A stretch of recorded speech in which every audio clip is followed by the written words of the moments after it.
Pronto. Tá certo? Desculpa, às vezes vai ter esse fundo musical, tá certo? Infelizmente, na aula. Então, boa noite, gente.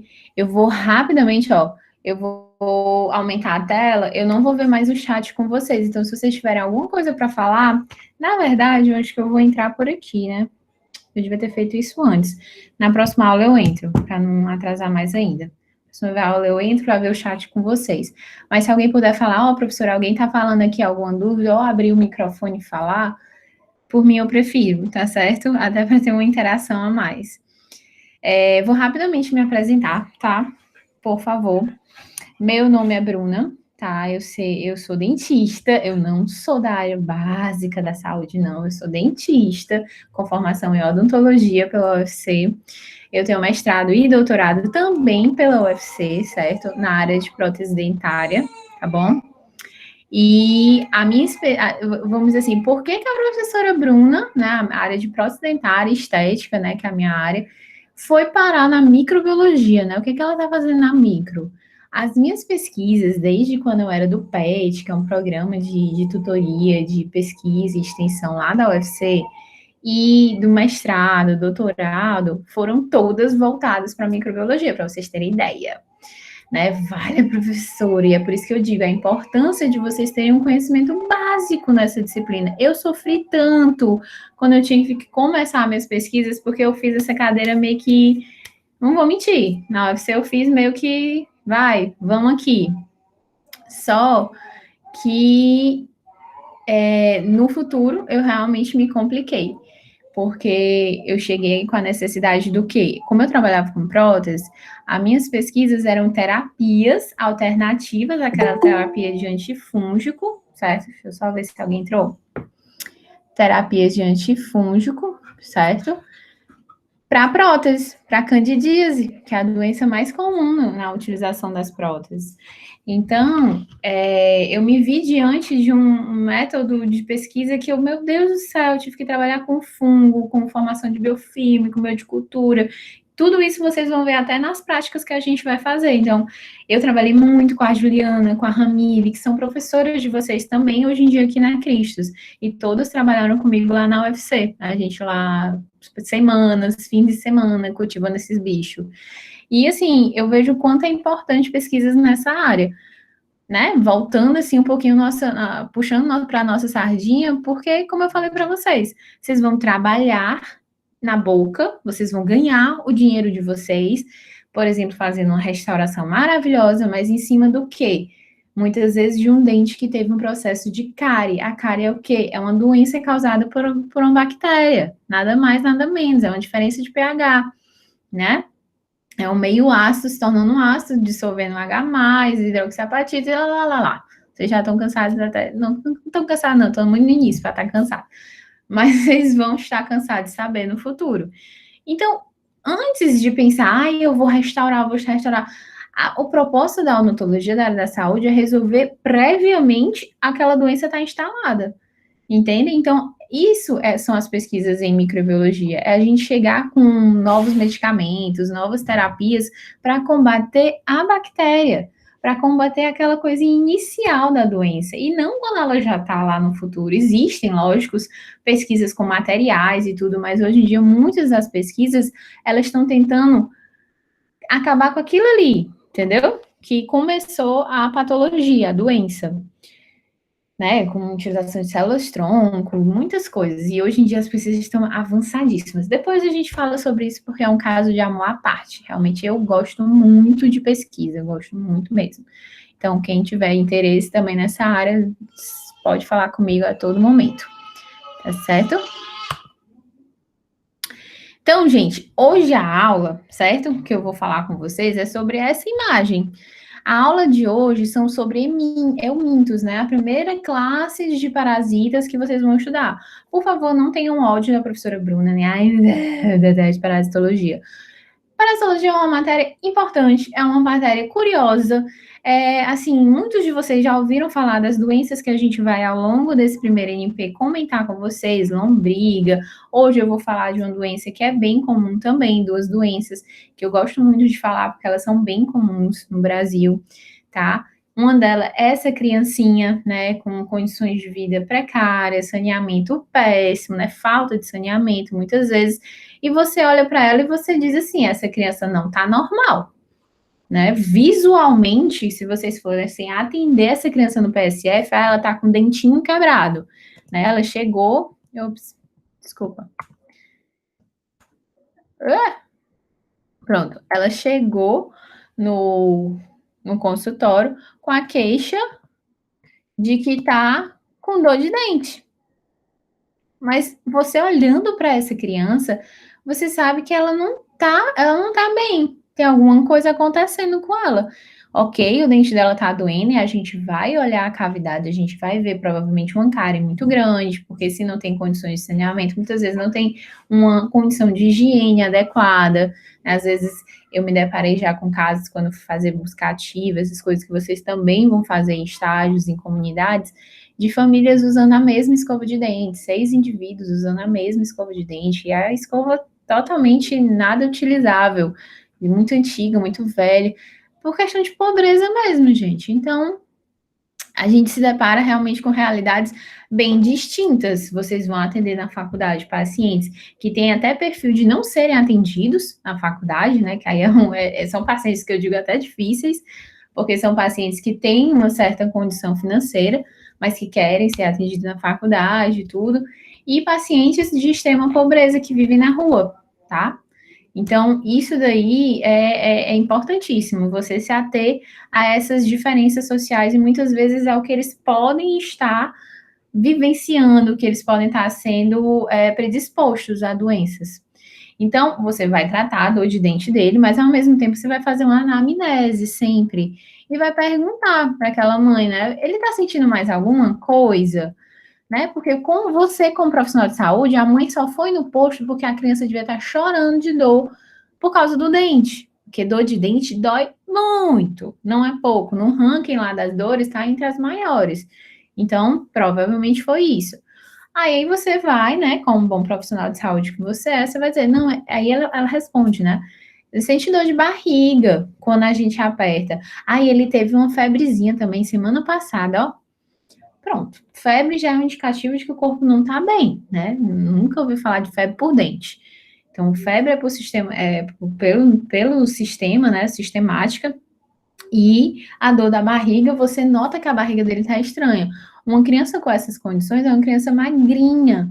E tendo uma barriga com essa protuberância, assim, tem alguma coisa estranha com ela. Aí tem gente que já pensa, é um câncer, né? Tenha calma. Então, a gente tem que avaliar. Muitas vezes são doenças assim, são dos vermes, né, que a gente fala. E aí você pergunta, onde vocês moram? Para saber se tem alguma questão de saneamento. Parasitologia e a palavra saneamento andam colados. Então, querem sair bem na prova? Na hora que falar de qualquer tratamento para parasitologia, respondam condições de saneamento básicos melhorada. Melhorar condições de saneamento básico. Com certeza vocês acertaram pelo menos dos tratamentos plausíveis para aquela doença, ou preventivos, certo? É sempre assim. Parasitologia requer que o paciente ele vive em condições precárias, muitas vezes. Então, ela falou que mora à beira do rio Maraguapinho, né? Esse rio, ele tem essa comunidade ao redor, que é uma comunidade que vive nessas condições, realmente sem saneamento, sem cuidado, as crianças brincando em lagoas, né? Muitas vezes andando em ruas descalços. E aqui é a nossa anamnese, a gente muitas vezes não se pergunta ou não se preocupa, né? Às vezes vocês, como paciente, quando alguém vai te perguntar, ai, nome, idade, sexo, não sei o que, não sei o que, não sei o que, você acha que é uma frescura saber dessas coisas, né? Só mesmo pra, tipo assim, tá lá anexado, meu nome, minha ocupação, meu endereço. O que que ela quer saber do meu endereço? Professora, e eles ainda não querem responder tudo, né? Olha, Responde só o nome, idade, essas coisas, mas vocês já viram o completo eles tamanho acham ruim. vocês já viram o tamanho da nossa anamnese? Tem 6 páginas. Assim, é uma aula, só uma clínica, ou às vezes duas, para eles responderem realmente, assim, ter calma, conhecer o paciente, porque nem todo paciente responde tudo, ou quer responder tudo, sabe? E eles realmente, assim, acham desnecessário. O que quer saber meu endereço? Tem gente que fala assim. Gente, através de um endereço, que foi quando ela respondeu, né? Onde é que ela morava, só aceitar aqui. A gente consegue ter o diagnóstico, praticamente. O paciente tá assim, ó, com a barriga elevada. Vocês notaram que ela tá com a barriga protuberante. Ele é magrinho. Outra característica que ele tava é que ele tava com os olhinhos, ó, os olhinhos amarelados. Na foto não tá legal, mas ele estava com o olho amarelado. E o olho amarelado é indicativo de uma hepatite. E esse tórax, né, esse abdômen elevado, é a chamada barriga d'água, que a gente chama popularmente disso. O que é que está acontecendo nisso? É uma hepatoesplenomegalia. Megalia, crescimento. Hepato, fígado, espleno, baço. Então, é um aumento do fígado e do baço, né, desproporcional devido a alguma inflamação, algum acesso infeccioso que causou inflamação nessa região e ele aumentou de tamanho, tá? É a chamada barriga d'água. Isso a gente pergunta, né? Na anamnese também. Existe alguma história de hepatite ou icterícia na família? A gente pergunta tudo, é como eu falei para vocês, são 6 páginas de puro conhecimento do paciente. Né, na tentativa de muitas vezes não só diagnosticar o que tem na cavidade oral, gente, porque senão eu perguntaria quanto tempo escova o dente? Tem diabetes? Tem as doenças que só interferem na boca, mas não é só isso que vocês têm que se ater, tá? Vocês também têm que visualizar o paciente fora daquela caixinha que é a cavidade bucal, vocês têm que ver eles como um todo. Eu digo por experiência própria, porque na especialização eu peguei um senhorzinho que ele tinha várias coisas para fazer na boca, eu tive que reabilitar os 30 dentes dele, mas quando ele sentou na minha cadeira, ele veio a primeira vez de calça e tênis. Quando ele foi na outra vez, ele foi de bermuda e sandália. E aí eu vi o pé todo preto dele. E aí eu perguntei, o senhor tem diabetes? Aí ele, não. Aí pois eu vou solicitar um exame de sangue para o senhor. E aí foi feito o exame de sangue nele, ele tinha diabetes. E ele dizia que tinha sido machucado, que estava feio na perna dele, pois ele perdeu o pé, tá? Porque ele já estava totalmente necrosado. Para vocês terem uma ideia de, às vezes, o grau de conhecimento, né, falta de conhecimento de alguns pacientes, e que vocês são importantes no diagnóstico também de outros tipos de doença. Por isso que vocês têm que ter o conhecimento, tá bom? Então, o que é essa doença que eu falei para vocês dessa criança? É a famosa esquistossomose, ou esquistossomíase, ou bilharzíase, ou febre do caramujo. Poxa, febre do caramujo, então a porra desse caramujo está relacionada com essa doença. O que a professora Bruna quer que vocês aprendam sobre esse bichinho, essa doença de esquistossomose? Eu quero que vocês saibam daqui, sabendo o ciclo dessas duas doenças que eu vou falar hoje, tá? Dos trematóides e cestódios. Eu quero desses dois tipos de helmintos, eu queria muito que vocês soubessem o ciclo. Porque, como eu falei para vocês, tratamento é uma coisa que vocês vão entender na hora que vocês entenderem o ciclo. O que eu posso fazer para tratar ou para prevenir aquela doença? Você entendendo como ela acontece, você consegue discernir isso na sua cabeça. Então, vocês não precisam ficar decorando, pensando, tá certo? Então, o nome dessa doença, né, que causa essa barriga d'água, essa hepatoesplenomegalia, é chamado de esquistossomose corriqueiramente, mas pode ser chamada desses outros nomes, tá? E ele acomete principalmente pelo esquistossoma mansoni ou esquistossoma japônico ou hematóbium. Eu vou falar um pouquinho para vocês eu vou falar muito do mansoni, eu vou pincelar um pouco do japônico, o hematóbio, eu não vou falar pela ele quase não aparece mais, tá certo? Então, também não vou me ater muito. Então, dentro da classificação dos helmintos, que são vermes, a gente tem os platelmintos, certo? Dentre os platelmintos, que são vermes achatados, vocês ainda vão estar os nemateumintos, que são vermes cilíndricos. Esses platelmintos, vamos dizer, planta do pé, platelmintos achatados, vocês têm os trematóides e os cestódios.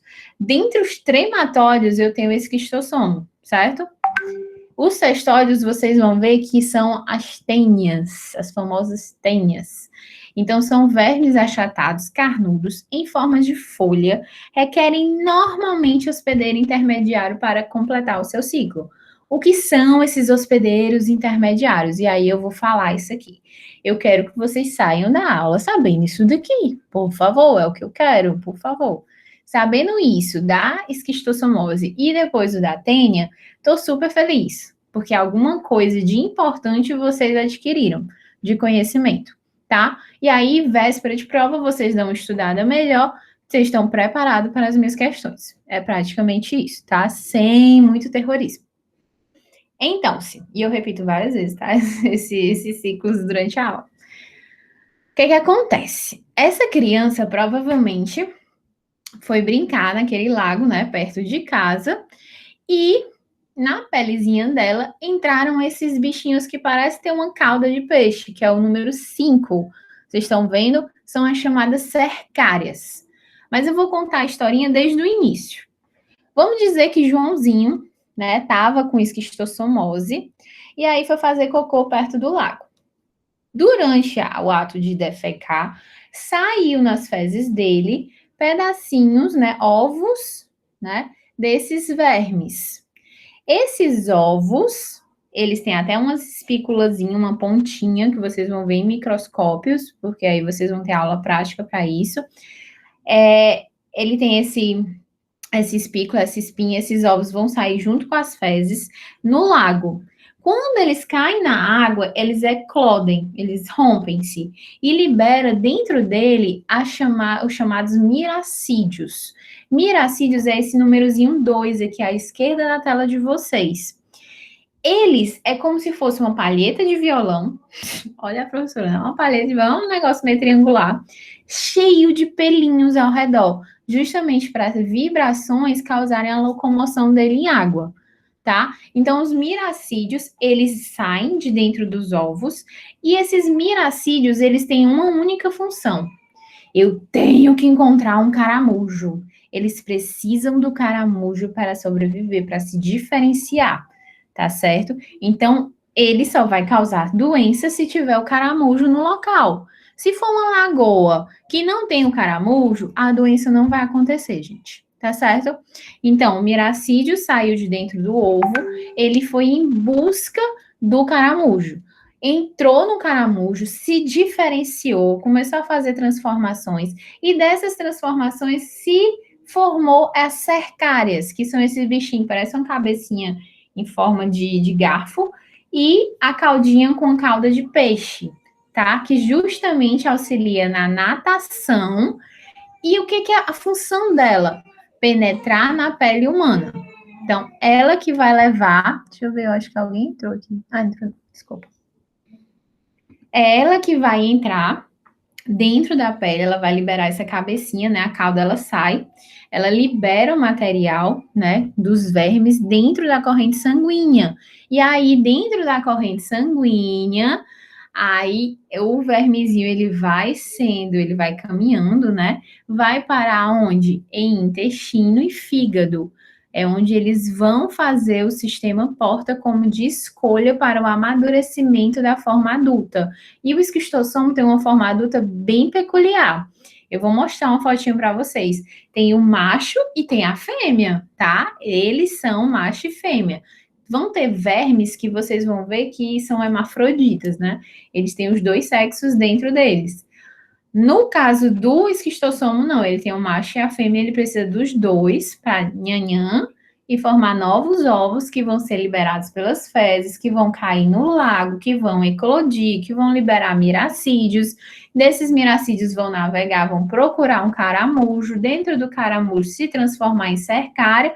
A pessoa que brincar num lago cheio de cercária vai ter a cercária penetrando na pele e aí acontece como se fosse uma picadinha. Você sente como se fosse uma picada de inseto, fica até a bolinha vermelha lá da picada e ela entra com o verme, né, dentro da corrente sanguínea que vai ser transportado pelo corpo, se localizando principalmente em intestino e fígado, que são a região onde eles vão crescer, amadurecer e se transformar em vermes adultos.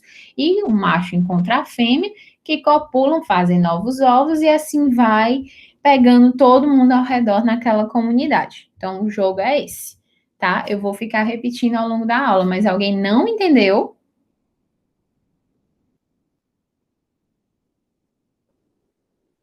Tá tudo ok aí no papo aí, porque eu tô sem o papo. Deixa eu ver o papo.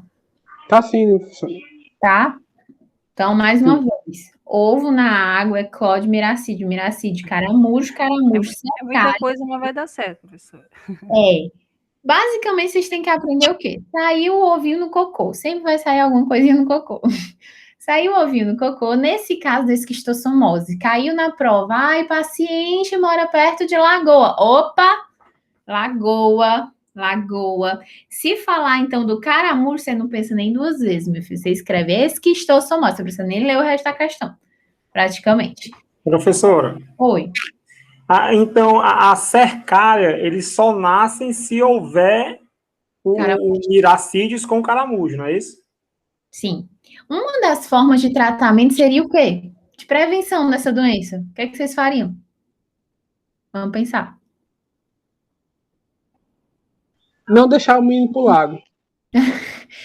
Bom, seria também, mas assim, quem é que eu eliminação do caramujo, né? Isso, eu preciso obrigatoriamente do caramujo. Se eu acabasse com o caramujo, mas aí tem todo um ecossistema, né, em relação a isso. Eu não gosto muito dessa solução, mas existe, né? Existem tratamentos, venenos que aí matam os caramujos da região como forma, assim, radical para tentar tirar essa doença na época que ela foi muito elevada. Professora, Mais mas por que é só no caramujo? Porque ele precisa, é uma coisa, assim, ele entra, o miracídio, ele não tem contato, ele não vai para a pele humana, ele não atinge o homem como sendo o seu, desculpa, o seu hospedeiro definitivo. O hospedeiro para ele, para o miracídio, para ele se transformar, para ele crescer, evoluir, tem que ser o caramujo. É uma coisa bioquímica, gente. É bioquimicamente falando mesmo. Ele não é assim, eu tô aqui de boa, apareceu um caramujo. Ei, vem cá, eu vou entrar em ti. Não, eles procuram quimicamente na água o caramujo, certo? Eles fazem isso. Então, é um ato bioquímico, é como se fosse aquela questão dos feromônios, certo? Vamos ser bem assim, uma comparação meio leiga até, mas é uma comparação que talvez vocês consigam entender. É como se existissem substâncias no caramujo que, sendo atacados por esses miracídios, eles conseguem se transformar lá dentro e serem removidos, né, eclodirem, né, como cercárias. Que aí sim, a cercária, ela tem um poder de penetração na pele humana e ela escolhe o humano como hospedeiro. Tá certo? Isso aí também Então, a gente pode morar na beira do rio, existe os miracídios, mas se lá não existir o caramujo, não vai existir a doença, é isso? Sim, senhor. Total. Pronto, ok. Entendeu? Obrigado. Então, é um dos tipos de tratamento, até prevenção, que a gente tem em regiões de zonas, né, endêmicas, tá certo? Eu não me atenho muito à questão das metamorfoses que acontecem, tem professor que gosta de falar, se transforma em esquistoceta, eu não gosto de me ater muito, porque, como eu falei para vocês, eu quero que vocês entendam o ciclo, entendam as características da doença. Essa doença, a esquistossomose, que é um aumento da barriga, né, hepatosplenomegalia, eu só vou ter se o paciente ele tiver contato com água contaminada. E nessa água tem que ter caramujo. Por quê? Porque o ovinho, quando eclode, se transforma em miracídio, ele precisa do caramujo para se modificar, se metamorfose, sofrer uma metamorfose e se transformar na cercária, que é quem vai realmente infectar o homem, certo? Então, sabendo esses dois nomes, aparentemente, miracídio e cercária, que talvez para vocês sejam mais difíceis, que são novos, vocês conhecem o ciclo. O ovo dentro da água forma o miracídio caramujo, que sempre tem um hospedeiro intermediário, vocês lembrem disso, né? Na tênia também, que é a próxima doença que eu vou falar, e a tênia eu acho que até vocês conhecem mais de ouvir falar. O caramujo se transformando em cercária, que vai para o homem. Se vocês desenharem isso daí na prova, essas palavras, vocês conseguem muitas vezes solucionar várias questões, para vocês terem ideia. Tá certo? Alguém tem mais alguma dúvida? Deixa eu ver aqui, que eu acho que alguém entrou.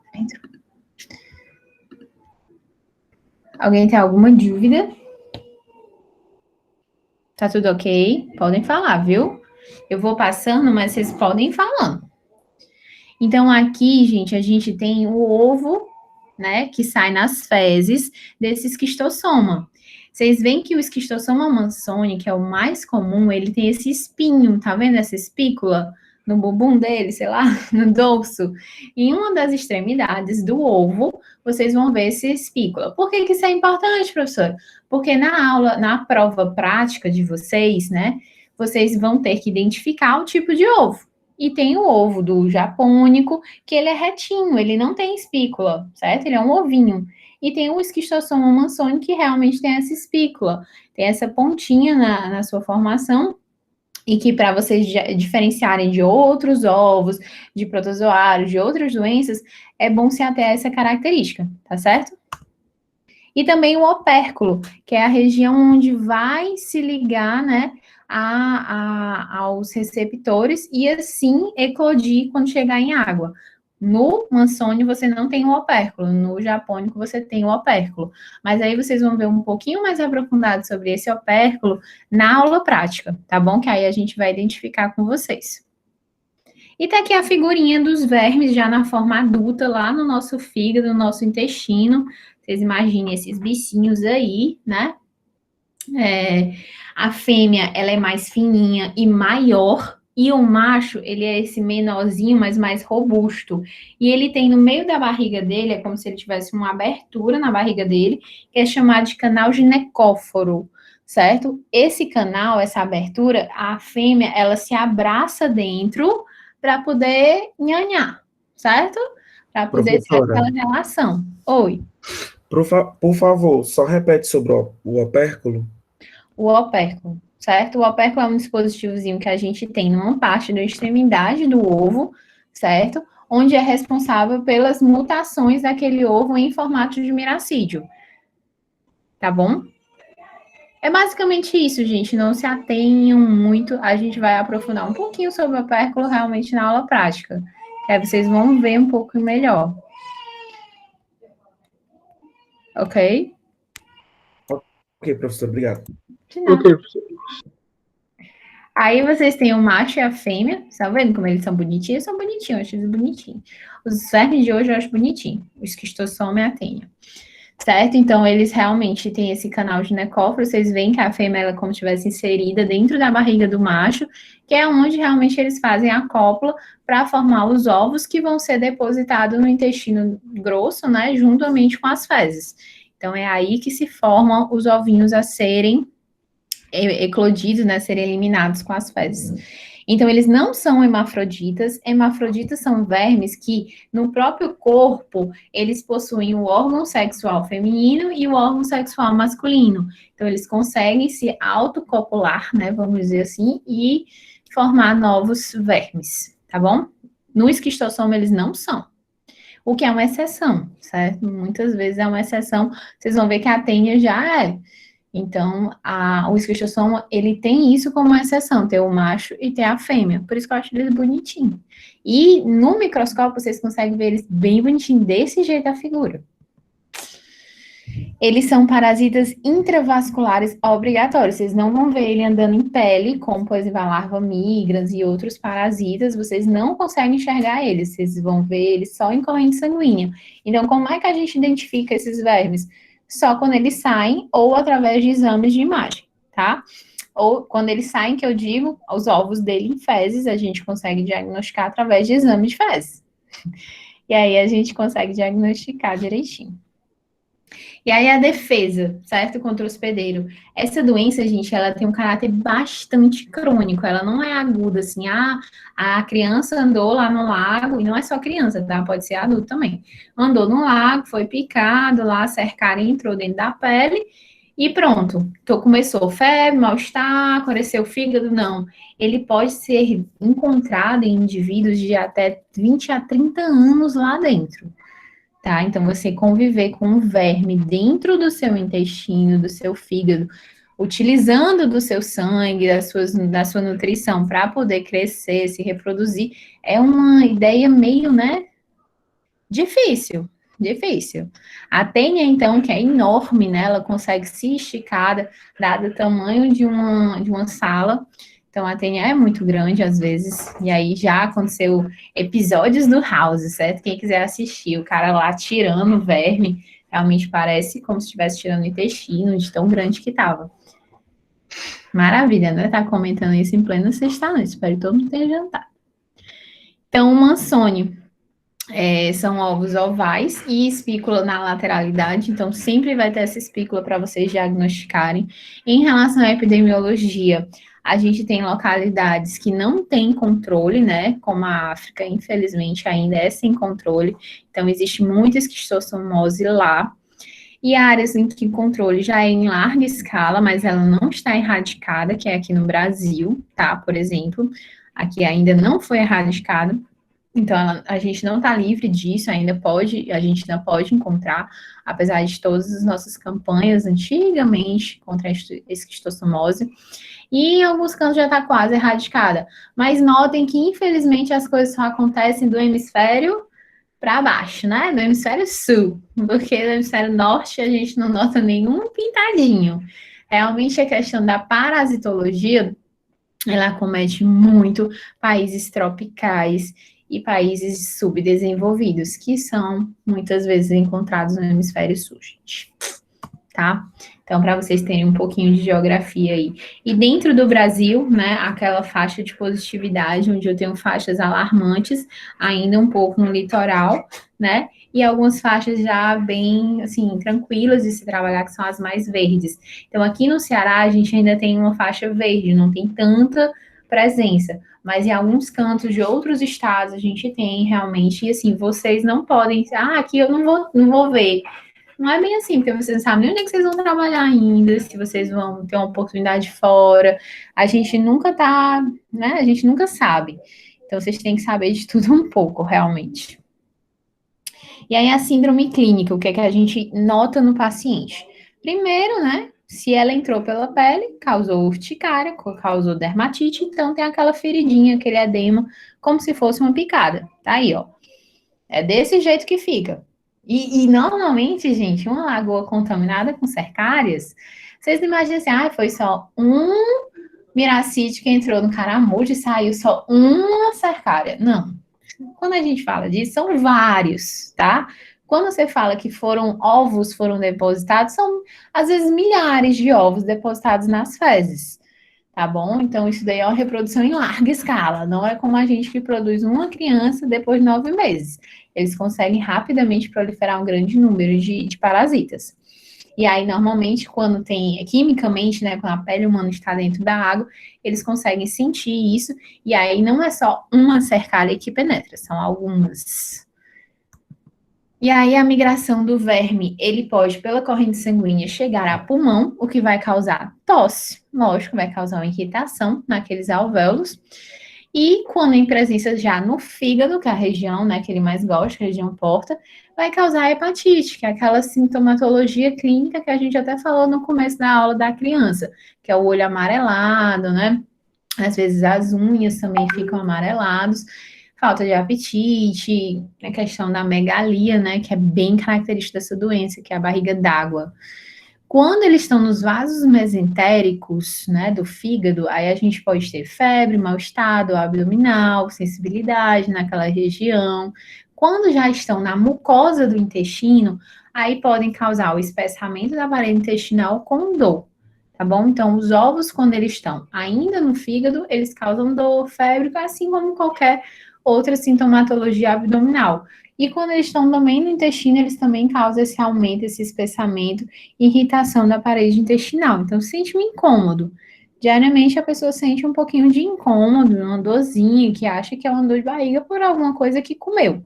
Né? Às vezes, a febre, o mal-estar, ele correlaciona com alguma virose, mas que aí vai passando ao longo do tempo, e por isso, por não ser tão alarmante, assim, eu tô morrendo, pode ser que alguns homens digam isso, né?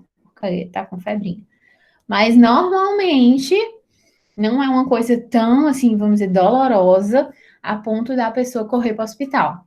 Normalmente é algo que vem de 20, 30 anos, porque a pessoa vai levando aquele incômodozinho dentro dela. E aí, quando a infecção já está crônica, com esse tanto de tempo, né, 10 anos, 15 anos, você tem essa característica grande, porque uma coisa que está sendo infectada, inflamada constantemente, como o fígado, como o baço, como o intestino, eles vão reagir, gente. Tecido lá, tem um parasita se alimentando do meu sangue, depositando ovos nos meus vasos, nas minhas paredes, né, sendo eliminada em grande quantidade, são às vezes centenas de vermes dentro do corpo, isso causa uma reação, né, com o passar do tempo isso vai causar uma reação visível, que aí acontece com qualquer inflamação, um aumento do edema, né, um edema na região, que é um acúmulo de fluido, e aí você tem a hepatosplenomegalia bem diagnosticada, tá certo? Infelizmente, em alguns casos, também tem a deposição desses ovos na medula espinhal. Então, pode acontecer lá na coluna. E aí, tem problemas neurológicos severos correlacionados. Como é um vírus que se... Um vírus, ó. Como é um parasita que é intravascular, ele vai pela corrente sanguínea, então ele pode ser depositado em algumas regiões além do fígado. Ele dá uma preferência, ele tem dentro da sua química uma preferência por se ligar, ele tem um receptor com as células hepáticas, mas ele pode também acabar se perdendo e se depositando em outros lugares, como na medula espinhal, e isso vai causar problemas graves, tá bom? E aí o diagnóstico é sempre laboratorial, além de clínico, né? Você junta o clínico com o laboratório, e aí vocês vão ver que na própria odontologia é a mesma coisa. A gente, quando vai diagnosticar alguma coisa, por mais que a gente esteja vendo a cara, a gente tem que fazer exame de imagem. Então, tudo é uma associação. Então, você visualiza os ovos na fezes, através do microscópio, até como vocês vão ver na tênia, a olho nu, vocês conseguem ver. Então, a quantidade de ovos vai depender da quantidade da infecção, da intensidade da infecção. Outro exame, além do exame de fezes, né, de visualizar os ovos lá nas fezes, seriam os exames de imagem, que aí através de ultrassom, de ressonância, a gente consegue diagnosticar, visualizar esses vermes dentro do corpo humano, né, nessa região de fígado. Ok? Essa figura aqui à esquerda, ela é muito característica, muitas vezes cai em prova, tá? Fica a dica. Então, vocês vêem uma situação dessa, vocês já olham o fígado, tá aumentado, o baço também, né? Gosto doido desse cara. Quando vocês virem isso, vocês vão ver e vão lembrar a professora Bruna. Hepatosplenomegalia, esquistossomose. Vocês estão achando exagero meu eu estar todo tempo falando assim? Tá, talvez, né? Mas é porque quando vocês começarem com as outras doenças, aí vai dar um certo tilt. Então, eu gosto de fixar bem essas duas, porque são duas bem tranquilas de ser diagnosticadas, tá certo? Então, a escolha vai ser um antiparasitário, que normalmente é o praziquantel, tá certo? Ou a oxamniquina. Vocês podem prescrever? Podem. Normalmente a gente prescreve? Não, eu nunca prescrevi. Eu já tive, né, a ocorrência de ter pacientes com parasitologia, com parasitas, mas assim, eu junto com o médico, eu encaminhei ao médico para que ele pudesse tratar, porque eu não tinha tanto conhecimento na época, tá bom? Então, vocês podem estar utilizando também como tratamento de pacientes, o praziquantel e a oxamniquina. Ah, Maria. Precisa da posologia, professora? Não, não precisa não, tá bom? Só, talvez, o tipo de medicamento. Um antiparasitário. Como é que ele funciona, né? A terapia, ela interrompe a oviposição, mas ela não trata das lesões já causadas. Então, aquilo ali que foi causado durante 20 anos vai continuar, tá? Aquelas lesões no fígado, a hepatosplenomegalia, ela diminui um pouco, mas ela ainda fica aumentada, porque aquela ali foi de muitos anos sofrendo porrada em cima de porrada, vamos dizer assim, até que o momento não dá mais para recuperar, né? O próprio organismo não consegue mais. Então, o que a gente consegue é eliminar novas oviposições, novas formações de ovos, e aqueles parasitas ficam lá estacionados. Prevenção e controle, né? A educação, que é sempre a primeira, então isso aí vocês vão estar sempre batendo em praticamente todas as parasitoses, que era para evitar que a criança fizesse cocô, né? Ou o adulto fizesse cocô, que ainda é pior, no lago. Infelizmente, a gente sabe que as condições são precárias de vida para algumas pessoas. O ideal seria saneamento básico para todos e utilização em casos de endemias, né, pandemia, de epidemias desse parasita, molucidas, que eles chamam, que são venenos que matam esses moluscos, esses caramujos do gênero Bionfalaria, tá bom? Então, se atenha a isso.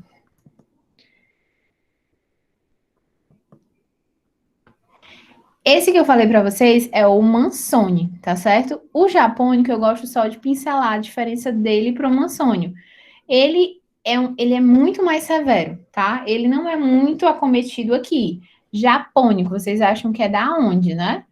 É do Japão, mas a gente comenta porque dentro da área geral, eles são bem conhecidos.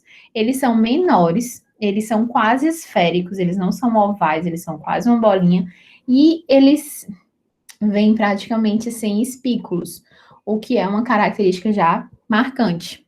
E eles são, infelizmente, facilmente levados pela corrente sanguínea para outras regiões do corpo. Eles não têm predileção pelo fígado. Então, eles não gostam assim, eu vou fazer só o fígado. Não, eles gostam de pegar e tudo. Então, eles vão para pulmão, vão para fígado, vão para cérebro, e aí eles se tornam muito mais severos, tá certo?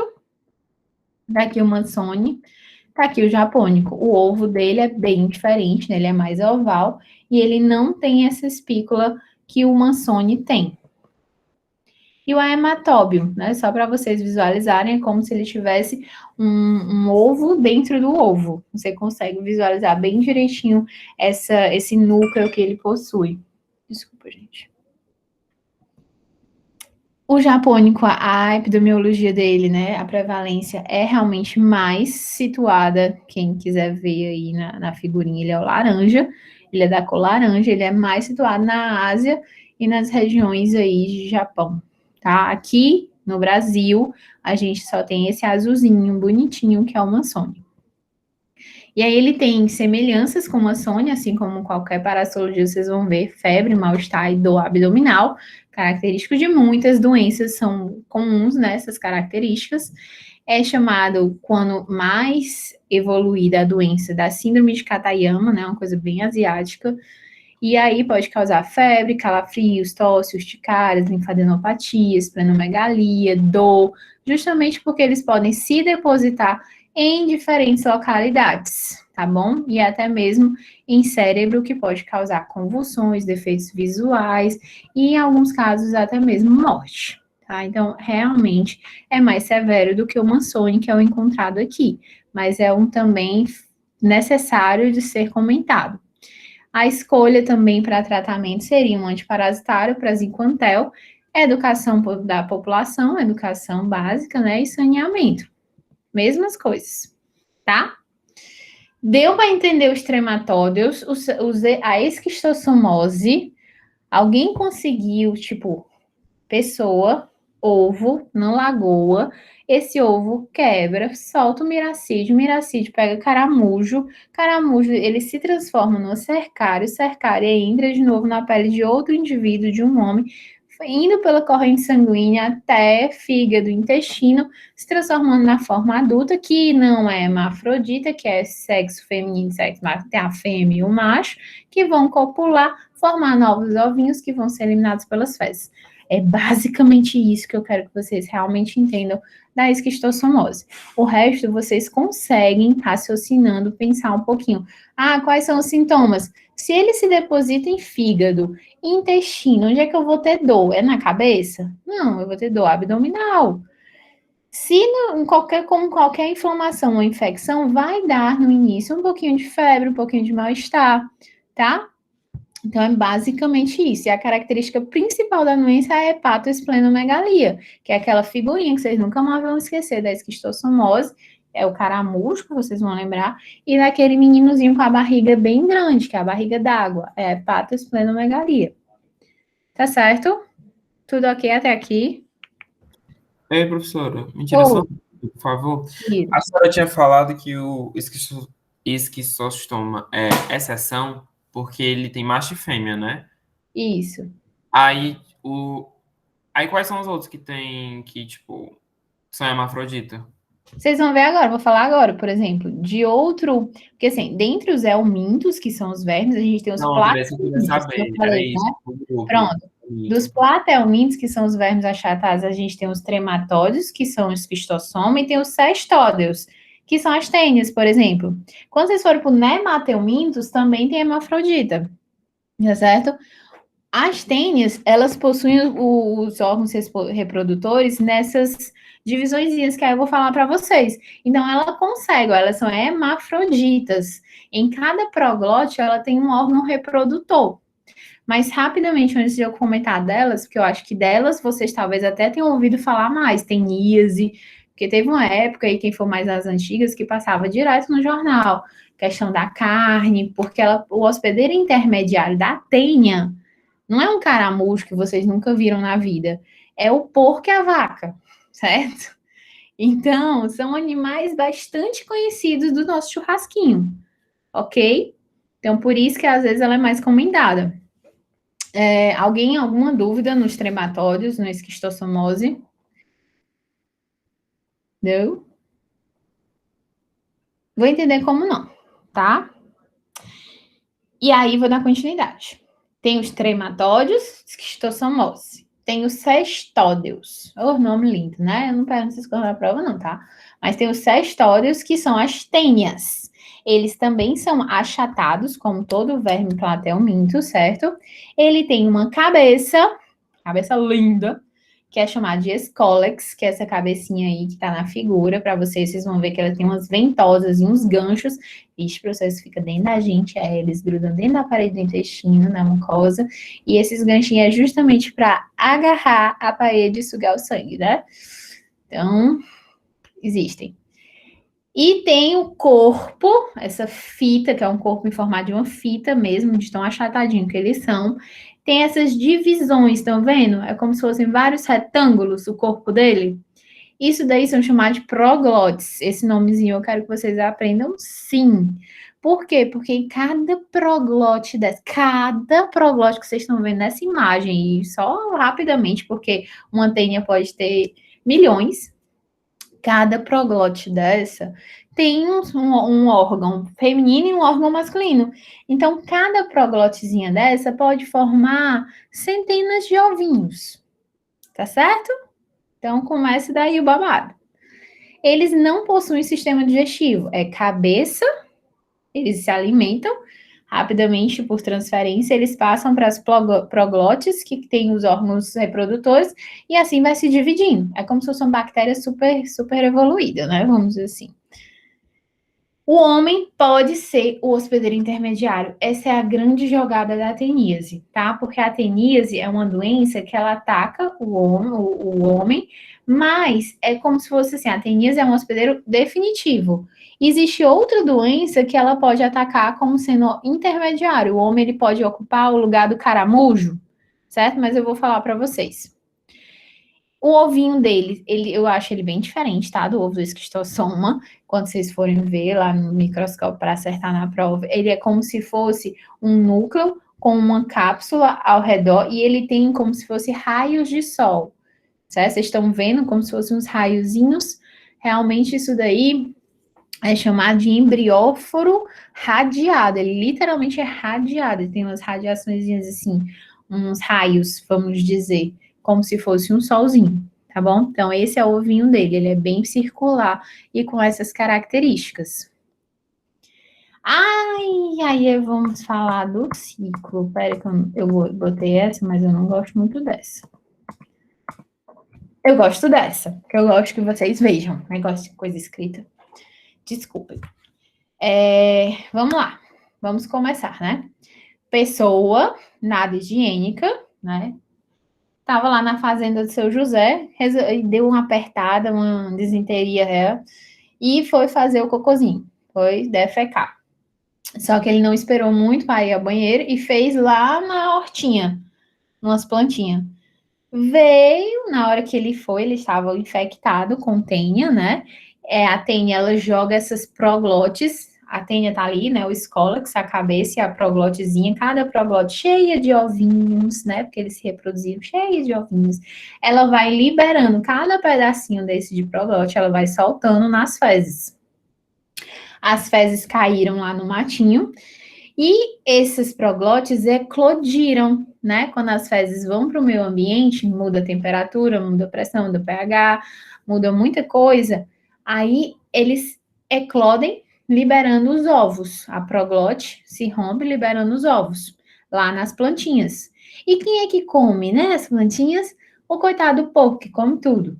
Então, o porco ingere esses ovos da tênia e dentro do porco, esses ovos, eles vão se localizar em músculo. Eles vão partir para o músculo do porco e se transformar em cisticercos, tá? Esse é o nome novo da tênia. O nome novo do ciclo que vocês vão aprender. Cisticercos. E aí o cisticerco vai estar depositado na musculatura do porco. O que acontece? Me deu uma vontade, tô na fazenda, me deu uma vontade de comer uma carninha de porco. Mas eu gosto da carne do porco bem mal passada, viu? Gosto dela sangrando. O que é que a gente come do porco e dos animais? A musculatura. E nesse caso pode estar infectado com cisticerco, tá? Porque o porco comeu o ovo. O ovo se eclodiu em cisticerco, que é essa... Não sei se vocês estão vendo a imagem, é como se fosse um ovinho com a pseudo-cabeça da tênia dentro. Isso é um cisticerco, tá? Ele ainda não formou a tênia. A pessoa ingere o cisticerco, eu, ser humano, eu como, né, a carne mal cozida, e aí eu como esse cisticerco vai até o meu intestino, e no meu intestino ele começa a se diferenciar em tênia, tá certo? E a tênia, ela vai crescer, crescer, crescer, crescer, crescer. Fica do tamanho do nosso intestino, ela fica bem grande lá dentro mesmo, tá? E aí, cada proglotezinha da tênia vai formar centenas de ovinhos que vão ser liberados nas fezes, que vão eclodir, formando os ovinhos lá na plantação. O porco vem, come o ovo.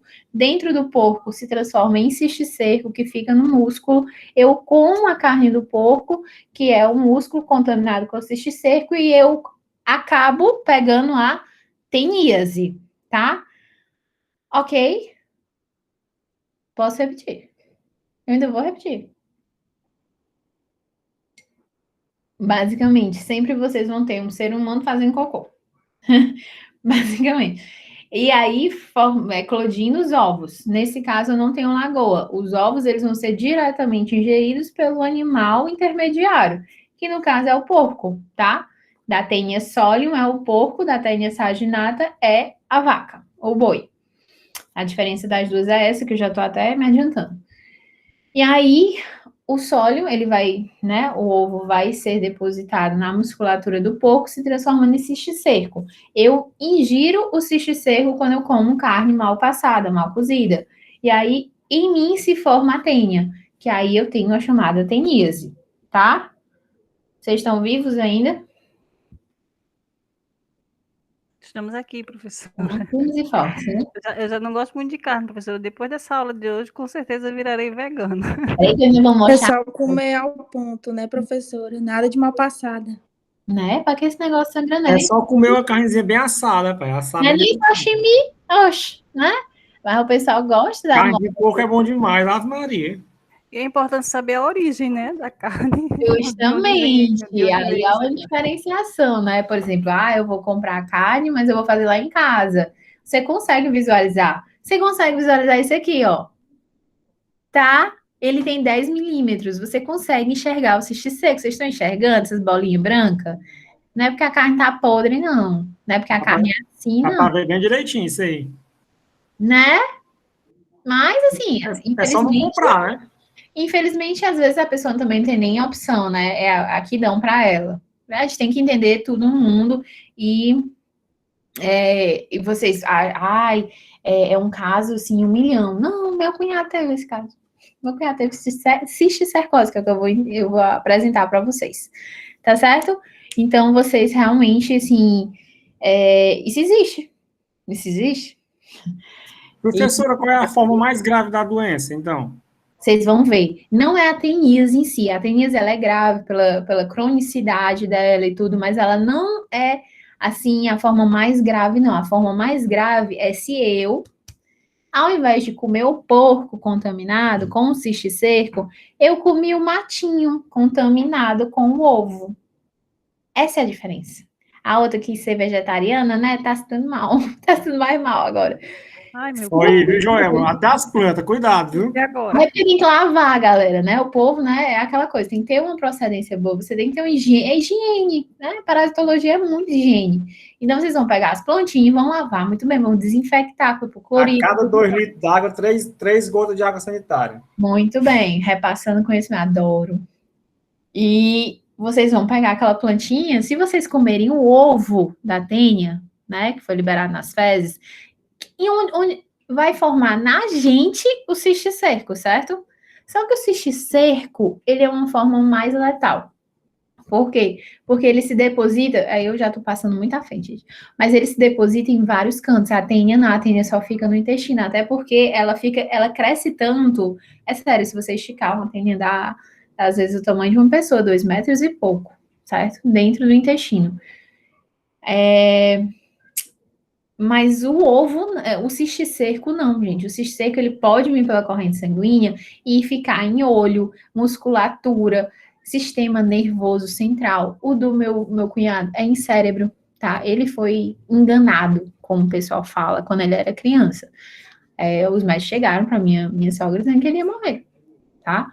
Por causa da cisticercose, que é uma doença muito séria, quando acometida em cérebro.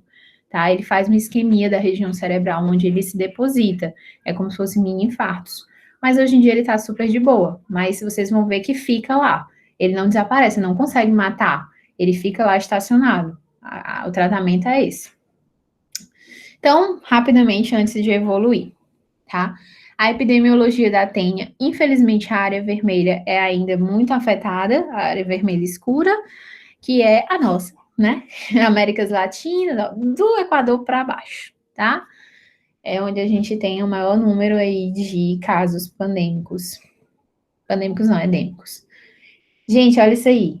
Isso é o tamanho da proglote. Vocês estão notando que é do tamanho de uma falange, né? Isso daí sai nas fezes, então você consegue identificar visualmente nas suas fezes que tá saindo alguma coisa estranha.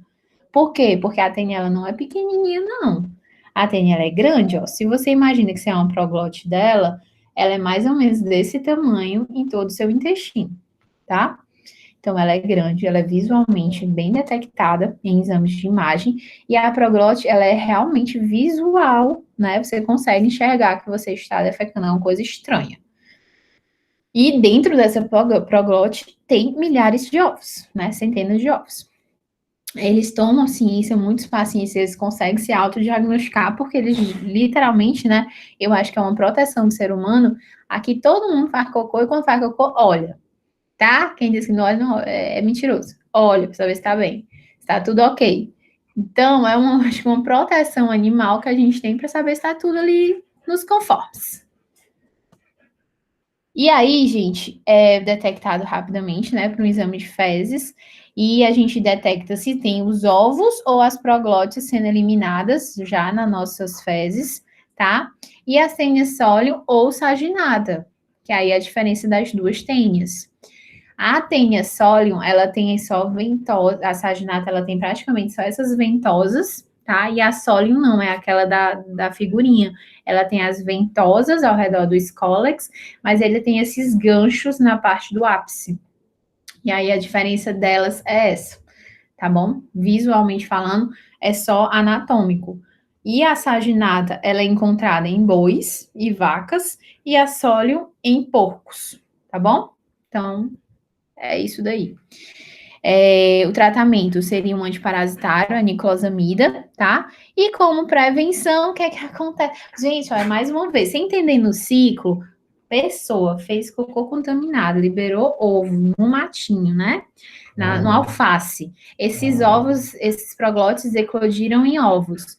O animal, o porco, comeu esses ovos, esses alfaces contaminados. Dentro dele se formou o cisticerco. Eu comi o porco mal cozido. E em mim se formou a tênia, certo? E aí a tênia vai se reproduzir liberando novos ovos nas fezes.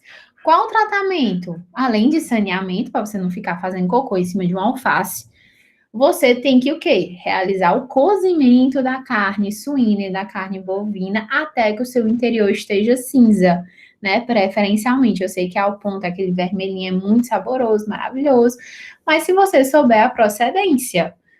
Existia até uma tênia, uma época aí, que era a tênia do peixe, que aí ninguém podia comer mais sushi em Fortaleza. Teve essa onda, não sei se vocês não são das antigas como eu. Mas teve essa onda justamente porque a gente no sushi não é nem mal passado, é cru. Então você rapidamente ingeria essa tênia. Mas aí teve todo um controle, né, de qualidade e tudo mais, que aí você consegue manusear, tá bom? Então aquele churrasquinho lá de carne de gato lá da esquina, vocês têm que ter cuidado, por favor. E a cisticercose, que é realmente, assim, a parte mais, vamos dizer, grave da doença, né? Que ao invés de você ingerir a carne mal cozida e comer o cisticerco, eu comi o cisticerco e causei em mim a teníase, eu dessa vez comi o ovo. Antes do cisticerco, né? Eu comi o ovo. Então, em mim se formou o cisticerco, liberando a oncosfera, né? E tudo mais, que é o embrião hexacanto, que é aquele ovinho com a cabecinha da tênia. E ele se deposita em diversas áreas. Ele pode se depositar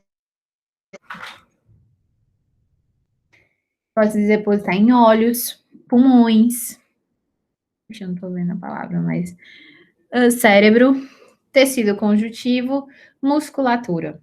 Então, é tudo que a gente não quer, né? Então, aqui tem outra imagem do mesmo ciclo. Homem está contaminado com tênia, certo? Ela libera as proglotes nas fezes, lá no alface. A proglote libera os ovos. O porquinho come o ovo, né? Forma o cisticerco. O homem come a carne do porco mal passada e ingere esse cisticerco, formando novamente as tênias. Novamente não, outro homem, né? Comeu, formou a tênia. Se o homem, aí é esse azulzinho aqui, ao invés de comer a carne do porco com o cisticerco, ele comeu o ovo que está no alface, que é nele que vai se formar o cisticerco. E aí a minha doença agora passa a ser chamada de cisticercose e não mais de teníase. Então eu tenho a cisticercose em mim, tá? Eu como a carne do porco mal passada com o cisticerco, o outro eu como o ovo que saiu da proglote. A diferença é basicamente essa. Mas em um eu sou o hospedeiro intermediário, né? E o outro eu sou o hospedeiro definitivo, tá bom? Existem essas duas formas da doença, o que é importantíssimo saber, porque tá aí onde ele se deposita. Facilmente visualizado, ó. Você tem na musculatura, você consegue identificar, e aí a pessoa está sentindo muita dor nessa região, certo? Dificulta andar e tudo mais. A pessoa pode ficar cega, não sei se vocês estão conseguindo enxergar dentro do olho, lá está um cisticerco bem no meio da pupilazinha, tá? E, num caso mais grave, milhares de cisticercos, né? Vários cisticercos aí no cérebro da pessoa. Vale, professor, como é que vira isso? A pessoa morreu, tá? A pessoa morreu, fizeram uma autópsia e aí o cérebro dela estava assim, cheio de cisticercos. E como eu falei para vocês, um caso próximo, né? Bem próximo a mim, realmente. E hoje em dia super normal, de boa, né? Trabalha até na Coca-Cola, chiquérrimo. Mas que foi enganado realmente por uma doença dessa, que foi uma comida mal lavada, vamos dizer assim. Uma comida, um alface, um vegetal contaminado, onde ele ingeriu os ovos e assim se formou a cisticercose, tá bom? A cisticercose, mais uma vez, as áreas são bem proporcionais às áreas da teníase, né, onde se a tênia tem mais. A América do Sul tá aí bombando, tá bom? Então, vale ressaltar a importância. E das síndromes clínicas, as mais prejudiciais, né? Por exemplo, a neurocisticercose, onde eu tenho convulsões, meningite, que é a inflamação das meninges cerebrais, hidrocefalia, defeitos visuais, né? Perda da acuidade visual, defeitos no campo de visão, caso ele se deposite em olho. E assim, gente, ele só se depositou em cérebro. Não, ele pode se depositar no músculo, no tecido conjuntivo, causando muita inflamação, no olho, certo? No cérebro. Então, ele pode acometer vários locais, tá certo? Ele normalmente, a saginata também é no mundo todo, mas ele é mais prevalente nos Estados Unidos. Por isso que a gente falou mais da Solium, né? As imagens eu coloquei mais do porquinho, porque aqui é mais prevalente a carne do porco mal cozida, causando doença, do que a carne do boi, tá certo? Nós somos um país puramente de churrasco, né? Então a gente vive à base dessa carne bovina, muitas vezes de boa qualidade. O porco nem tanto, tá? O porco, o pessoal não tem muito controle aqui.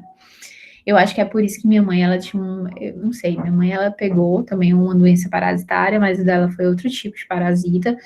Ela quase perdeu visão de um olho.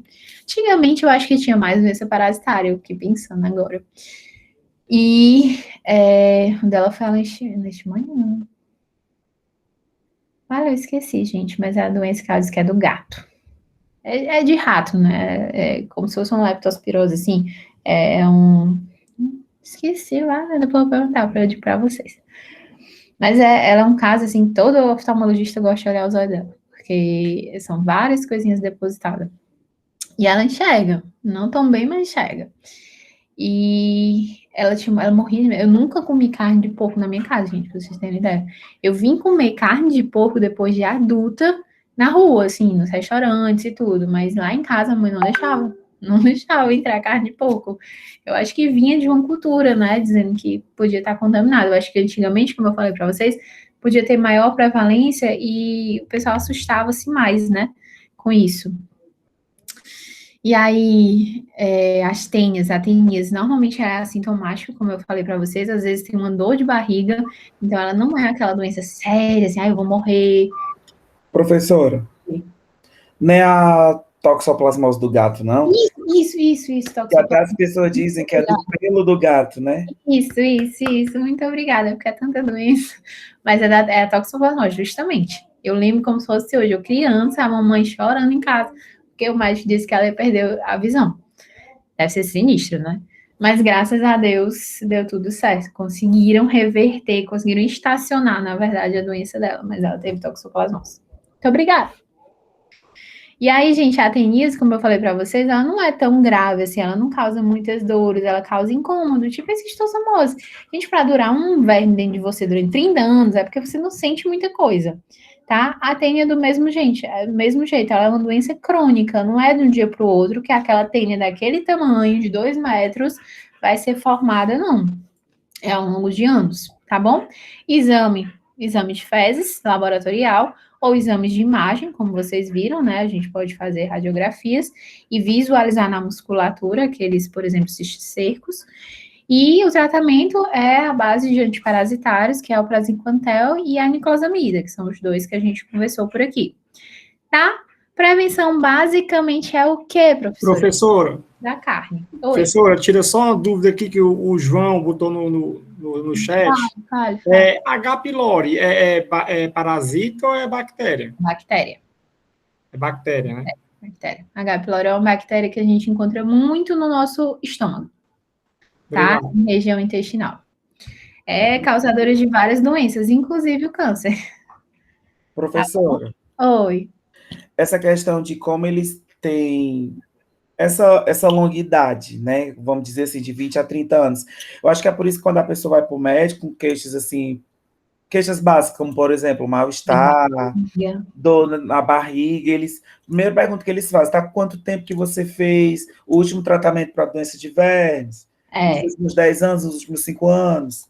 A depender de onde, assim, do paciente, muitas vezes em regiões, né, que você sabe que não tem tanto saneamento, lógico, o médico vai em busca disso na hora. Eles já são treinados para isso, porque realmente aqui no Brasil, em outros cantos do mundo, vocês não vão ver que eles não tomam remédio para verme. Para que alguém lá na Europa vai tomar remédio para verme, gente? Vocês viram alguma Europa pintada nos gráficos que eu mostrei para vocês? Não, ninguém toma. E remédio para verme é um remédio bem poderoso. Se vocês soubessem, é tipo um veneno mesmo. E Aqui a gente ainda toma, muitas vezes preventivo, então eu tava falando essa semana com meus amigos, a questão, minha amiga, eu tenho que dar uma Anitta, né, pra minha filha, que ela já tem 1 ano. Mulher, aquela coisa, né? Ela tá comendo terra? Ela tá comendo alimento mal cozido? Assim, a gente tem uma condição que permite a gente ter uma qualidade, então você não precisa se preocupar tanto, mas tem gente que não tem, e à medida que essa pessoa que não tem condição de vida, aí a gente tem que procurar realmente essas perguntas, porque, e aí passa-se ou preventivamente, como a Anitta e tudo, ou esse nicosamida e o praziquantel, nome difícil, para tratamento já quando diagnosticado. Mas existe muito, gente, e o médico pergunta mesmo. PSF, vocês vão ver muito essas perguntas, por causa da condição, muitas vezes, do interior, tá? As pessoas.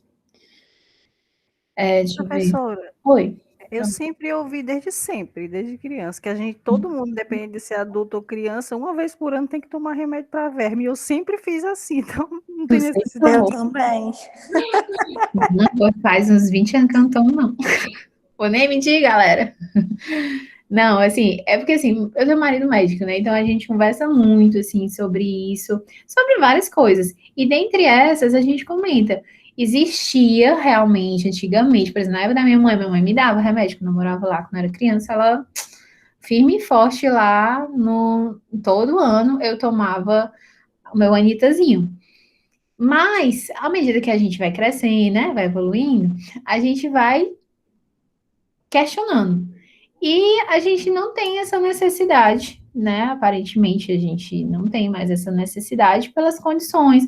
A gente vai vendo que isso vai diminuindo, tá certo? Tinha épocas que era um boom, como se fosse uma epidemia mesmo, de alguns parasitas, de algumas doenças. Por exemplo, eu cheguei a pegar, e aí, minha filha, você vai dizer, professora, tem uma parasitologia na família, mas eu cheguei a pegar ameba, né? A ameba é um parasita. Eu peguei com 10 anos, eu acho. 9, 10 anos, a ameba. Mas assim, era brincando, mão na boca e tudo. Quando você se transforma num adulto, o seu perigo que você tem é dessa questão da ingestão de alimentos contaminados, muitas vezes. Mas você sanando isso, garantindo isso, você tá de boa. Mas quem quiser tomar também, gente, toma. Isso não mata, tá? Olha aí a ivermectina falando aí como profilático, assim, a gente não tem estudos ainda que estão matando, não, tá bom? Mas também não se faz uso desses remédios, assim, a todo tempo, né? Por favor. O Anitta é bem comum na questão do... É porque a ivermectina também é outro vermífugo, né? É outro antiparasitário. Gente, vocês entenderam os 2 ciclos da teníase e da esquistossomose? Alguém tem alguma dúvida nisso? Porque quem tiver, professora, eu não entendi, mas eu não quero falar aqui na sala. Vocês podem me mandar e-mail, vocês podem me mandar WhatsApp, vocês podem falar comigo pessoalmente, fazer atendimento, o que vocês quiserem, tá? Eu estou à disposição para tirar dúvidas, para qualquer coisa em relação a tanto a disciplina quanto aos demais. Professora. Certo? Hoje. Qual é o livro que a professora utiliza como referência? Vixe, o livro é microbiologia básica, que aí tem parasitologia dentro.